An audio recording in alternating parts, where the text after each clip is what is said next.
Can you imagine working only 1 year instead of 5 years?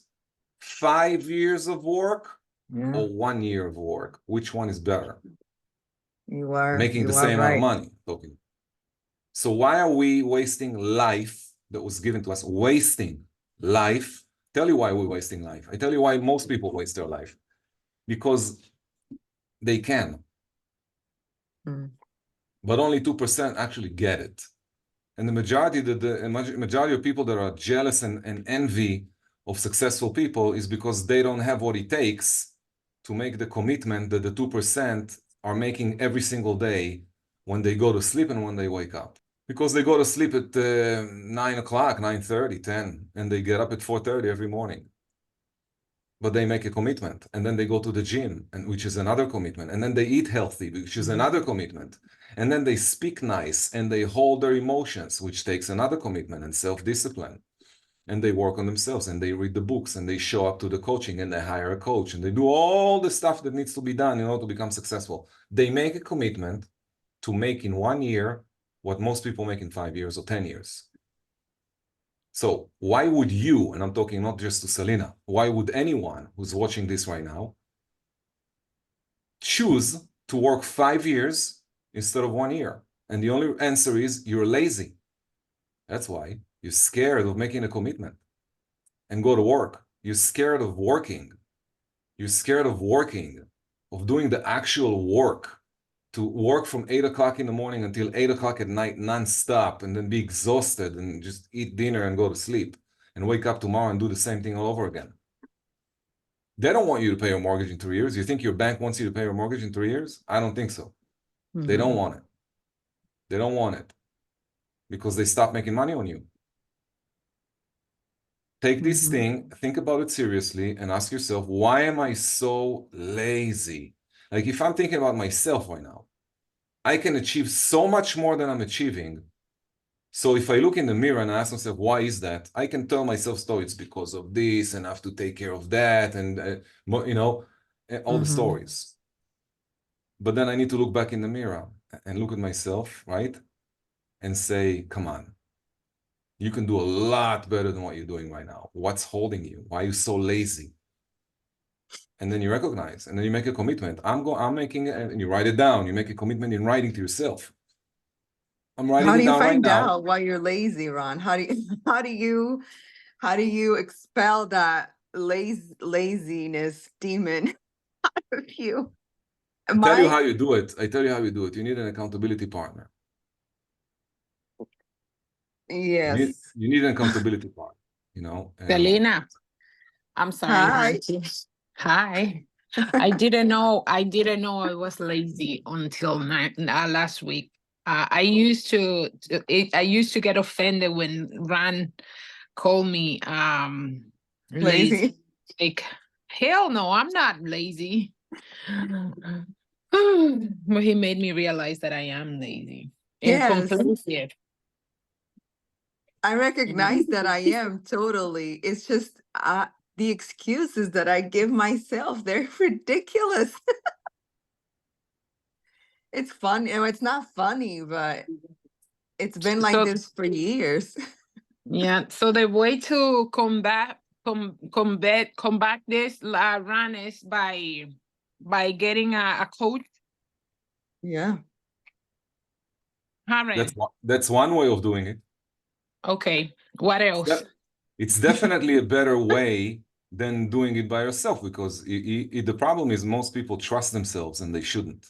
Another way, I tell you what I do. If I tell my wife that I need to get up at 4:30 in the morning, I'm going to get up at 4:30 in the morning. There's no chance that I'm not getting up at 4:30 because she's going to make sure that I'm getting up. Really? Yeah. So, and I know who to choose to be around me to hold me accountable, and then I just plug them right into my accountability. You got to surround yourself with people that hold you to higher standards. If you're surrounded by lazy people, and you know what I mean, guys, lazy should not be a nasty word. Lazy is a fact that the majority of people are. Most people are just lazy. The reason they didn't achieve what they wanted to accomplish in college or in a business or with their body or with anything is laziness. And we all have it built in. And I tell you why we have it. The body is made of earth. It's made of mud, right? We come from mud. So the mud, the earth has a very powerful pull down energy. We tend to be lazy because of that reason, because we're in a body. The soul is in a body, and the body pulls us down. The body just want to rest. Just want to rest, relax, rest, enjoy food, enjoy the five senses, whatever that's going to be. Whatever, you know. But gravity is pulling you down because you're made of gravity. You're made of that earth. And you have to fight it. The only way to not be lazy is to fight. And to fight, you need self-discipline. And that's why self-discipline is so important. This sounds so hard. It is very hard, but it's not, and that's why success is hard, and that's why only 2% are doing it, because only 2% of the people are actually willing to do what it takes. Yes, Kalani, you know. Well, I'm just wondering, do you think it's like a good idea to focus on one area or tackle all? See, I feel like I'm tired, but I worked until 8 o'clock last night, and you know that I get up. I'm in my office by 7, and I feel like I accomplish more by 8 o'clock than most agents do by noon, you know, because I have a very regimented morning in my office that I'm stuck to.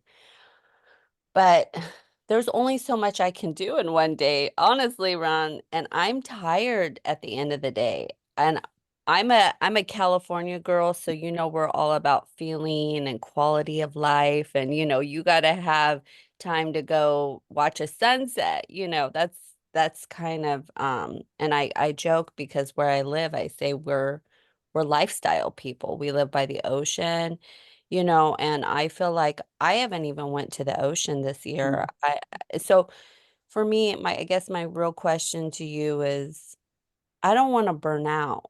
You know, you talked about to us recently what's not our why, but you know, what is it that we love, right? What is it we want to do? And I feel like I can only focus, and when I say this, I'm not being I don't mean to say it in such a way, but I do better when I focus. Like, for instance, I had a brain tumor. It affected my pituitary gland, which caused me to put on a lot of extra weight. And after I had a couple brain surgeries, I got myself back in health, and I have lost over 70 pounds. And that was a very disciplined thing for me to do.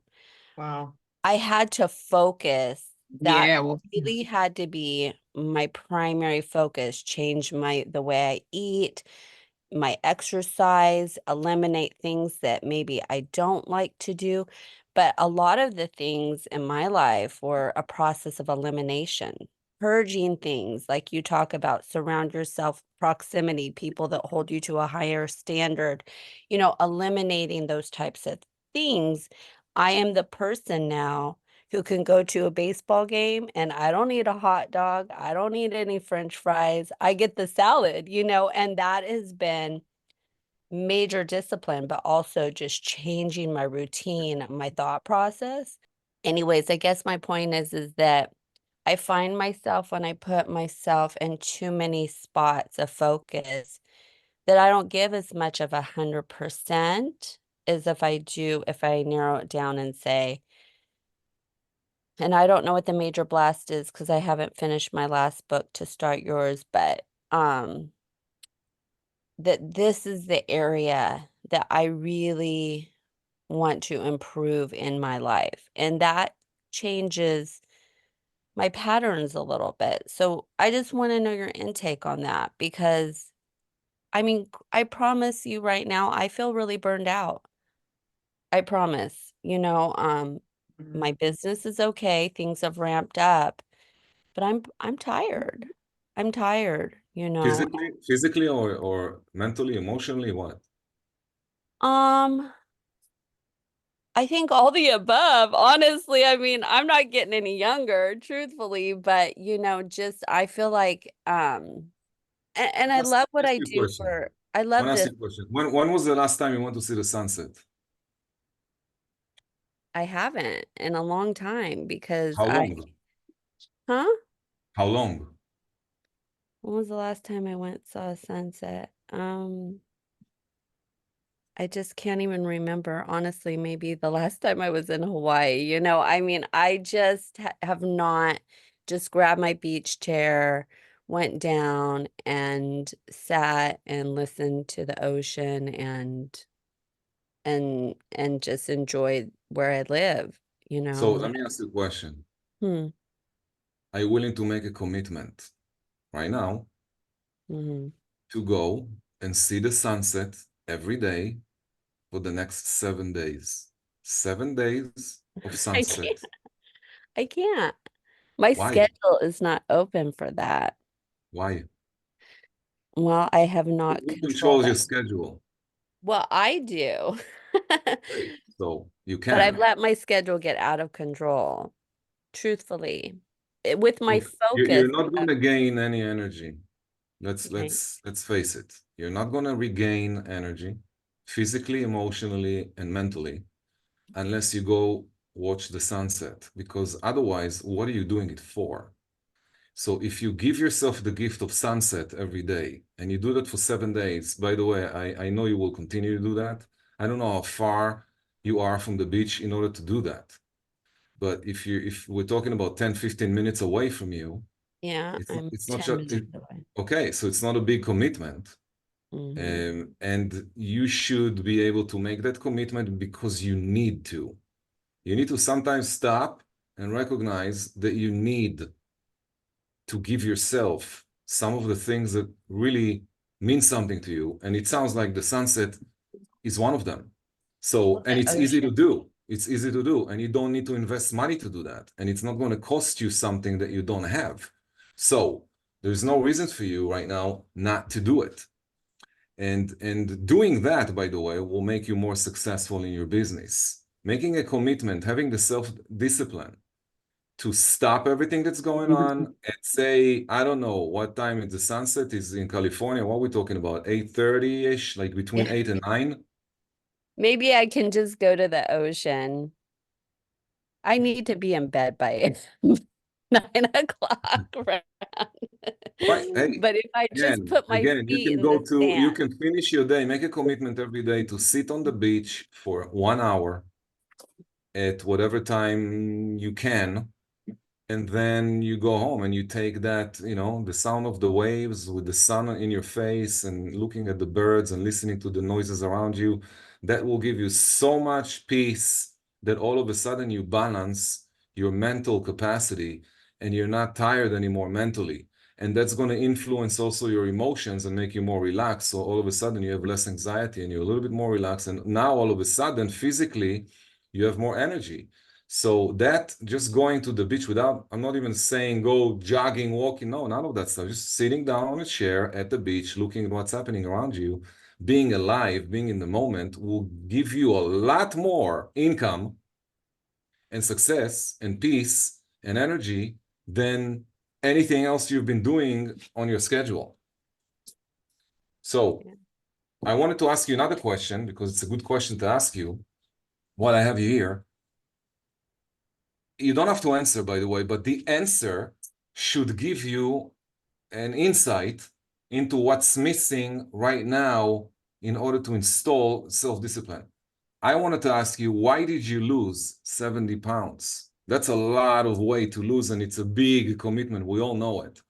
So why did you lose it?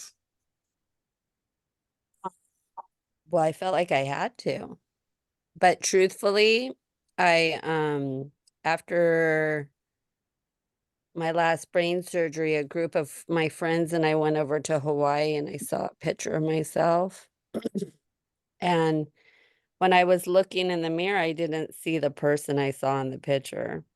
And when I saw that picture, I went, holy smokes, that is, you know, how did I allow things to get so bad? And the person I saw was not me. So that was it. I was just like, wow, no more of that. And I just made a decision that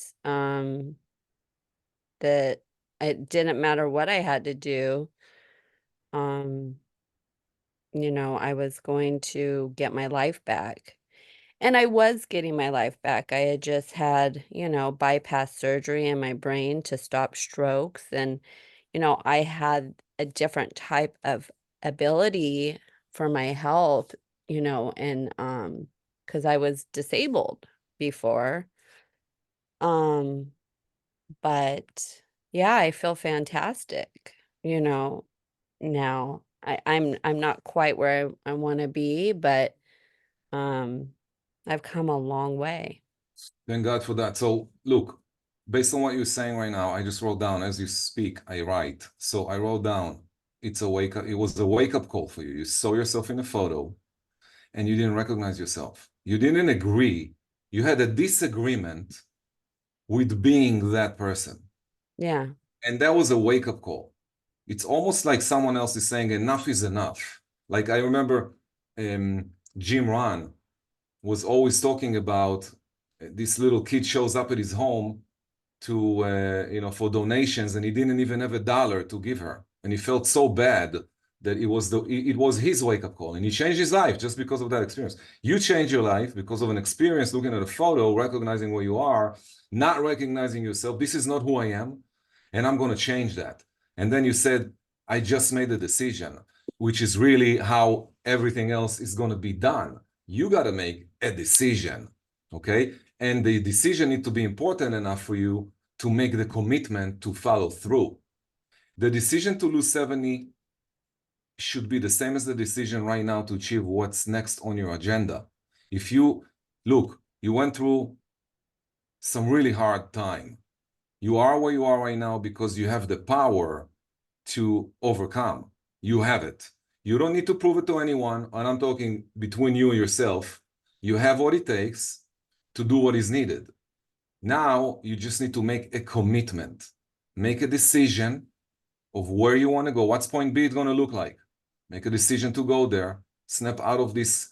Look, the tiredness that you're talking, which is physically, emotionally, and mentally, normally when people are there, it can also be because of some sort of, feeling depressed.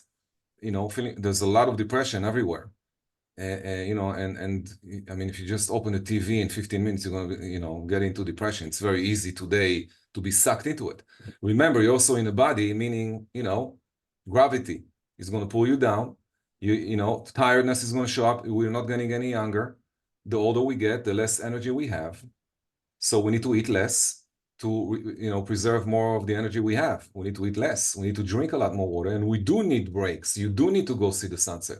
So small decisions. I'm going to go every day, sit on the beach, even if it's 30 minutes, listen to the birds, listen to the waves, close my eyes, take deep breaths, take it all in. And then I'm going to go home, and relax and go to sleep. And if you do that for 7 days, next week, when you show up here, after you do a week like that, you're going to be in a completely different place. It doesn't take a lot, a long time. But the wake-up call is the most important thing. The wake-up call is what makes people self-discipline. Everybody has it in them. Like, yeah, everybody also has the other side. And the majority of people would choose to be lazy because they can. Right? But you're not here because you want to be lazy. You're here because you want to go to point B. That's why you're here, and it's important to be here every week if you want that to happen. So you need to install accountability. It has to be someone else other than you. Otherwise, you're not going to become, your highest and best. And to be your highest and best, you need to look around you. Who is around me? What kind of people are they? What time they get up in the morning? What kind of goals are they achieving? If they're not really pulling you to where you want to be, if they're not closer to point B than you are, then you should probably stay away and go find some new people to be around, or just be by yourself until you get to point B. And on the way there, you will find the people that want to, and support you. So yeah, self-discipline is the name of the game. To me, it all comes down, every single coaching session is about self-discipline and laziness. One side is self-discipline, the other side is laziness. And then you got everybody in between these 2 points. The majority of them are leaning towards the left, which is being lazy, which is a more natural state of being. A more natural way of being for human beings is to be lazy. It's just natural. So I'm going to put a dot on self. We can talk about this on and on, but I want to touch a little bit emotional intelligence. I want to give you 5 points to work on as a homework assignment. Then you take that to next week, and then bring next week what happened with this, and maybe we can, have another conversation. And then next week we'll finish up the 12 riches, and we'll begin the following week after that to talk about some skill building. So, what's emotional intelligence, or what people call EQ? And emotional intelligence is our ability to recognize, to understand, and to manage our own emotions, okay? As well as emotions of others. You recognize how other people feel, you understand how they feel. And the skill, of having the ability to utilize emotional intelligence is basically, you need that skill. You got to have this skill in our business for building strong relationships, okay? Managing stress and making informed decisions. You want to take emotional intelligence and utilize it to make you better professionally and personally. So how do you do that? I'm going to give you 5 steps here. So developing emotional intelligence, step number 1, you need to manage stress. We spoke about it a little bit, but let's get focused on it. So you have to face it, okay? Stress is going to happen to you no matter what you're going to do. In the world we live in right now, there's a lot of stress. So you need to learn some techniques to keep you in check. You can't just go crazy and be stressful about every situation. Like, for example, we did a little bit of exercises of deep breathing, meditating, good workout, go outside, walk 20 minutes this direction, do a U-turn, 20 minutes in the other direction. Sitting on the beach on a chair, listening to the waves and the birds and what's happening around you. That's going to it's going to help you manage stress. Keeping stress under control helps you stay cool and collected, even when things get really tough. So the way you're feeling right now, Kalani, is this is what you need, managing stress. And that's why I tell you, going to the beach every day for the next 7 days will put you in a completely different experience, and you need it. So number 1 is managing stress. You have to plug into your schedule something that helps you manage stress and anxiety. What can it be? Walking, sitting down in meditation, deep breathing, praying, reading Psalms, you name it. Walking on the beach, sitting on the beach, listening to what's happening around you, etc., etc. And you have to give it to yourself. Because if you're not going to give it to yourself, you're going to be stressed with anxiety, and then everything else is going to be stressful, and everyone around you is anxious, and deals are falling apart, and you're attracting more of that stress. But if you break it, then you break also this magnetism of stress and anxiety in your life. Second thing is, number 2, building empathy. So you have to put yourself in someone else's shoes. We spoke about this before. Do to others what you want done to you. This is what we're talking about here, just doing it, practicing it. Practice being open-minded and genuinely interested in other people's, in their feelings, in their experiences, and what's happening to them. When you speak with a seller, really dig in, asking questions, caring about what they're telling you, because you need to figure out the situation. And that's really how you're getting listings and how you get, gain more trust from your clients. Number 3 is you need to practice self-reflection. So take a moment, check with yourself, like reflect on your emotions and actions. Look at the day. Are you happy with all your decisions? Could you have done something differently in order to create less stress in your life? Maybe even helping other people around you. How do you feel? How does your feeling driving your experience? Like, is it controlling your experience? How are you feeling? And then you need to be aware of the situation, and also be aware how you can help manage your reactions better, like stop reacting, start responding. We spoke about that as well in an earlier step. Number 4, developing active listening skills. We also spoke about that. When someone else is talking, you need to really be listening. You shouldn't be thinking about what next you need to say. That's why people that are not prepared on listing presentation. You go into a listing presentation, unscripted, unprepared. When the sellers speak, every single time they do, you're going to start thinking about what you want to say next, which makes you a shitty listener. You're not really there listening. There's no active listening in your behavior. And if you want to install, this behavior, then you have to develop active listening skills. Develop the skills. Okay? Don't just wait for your turn to speak. Focus on what they're telling you, the tonality, their body language. If you're paying enough attention, you can also discover where they are on the DISC profile. And if you know the DISC behaviors, you can then mirror and match and know exactly what, how you should start aligning yourself with their style, which will give you better result in your presentations. So this is going to help you understand where they're coming from by listening to them, understanding what they're telling you. It's extremely important. In our business, in our business in real estate, it's the most important skill, in my opinion. Learning how to listen, actively listening, closing your brain, stop thinking, and just focus on what they're telling you. And I can tell you, I did it many times. I caught myself many times not listening while someone else is speaking and slapping myself. Okay, hypothetically in my mind, I'm slapping myself and telling, hey, pay attention to what they're telling you. Like, stop thinking. If you're used to thinking all the time and you don't take the time to exercise mindfulness, meditate, visualize, start controlling the mind. If you're not going to do the homework that we gave you, the assignments of actually getting and practicing that, you cannot become a better listener, because your brain is just going to keep going and going and going while someone else is talking to you. And you can feel that, by the way. If you go to a friend, you start telling them about your problem, then they jump at you with their problems. You know what I'm talking about? That's what I'm talking about. Everybody's thinking about their situation instead of thinking about your situation. So if you really want to help someone else, you got to put yourself in their shoes, and you can't be in someone else's shoes thinking about yourself.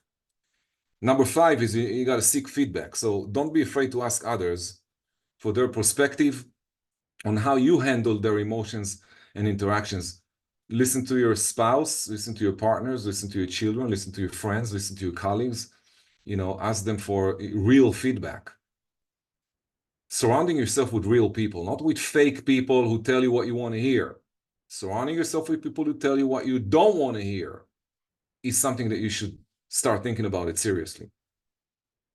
Put yourself around people that make you hear something about you that you don't like hearing. That just tells you that there's something in you that you don't like that you need to correct. So take that as a homework assignment and do what needs to be done. And then I'll see you guys next week, God's willing.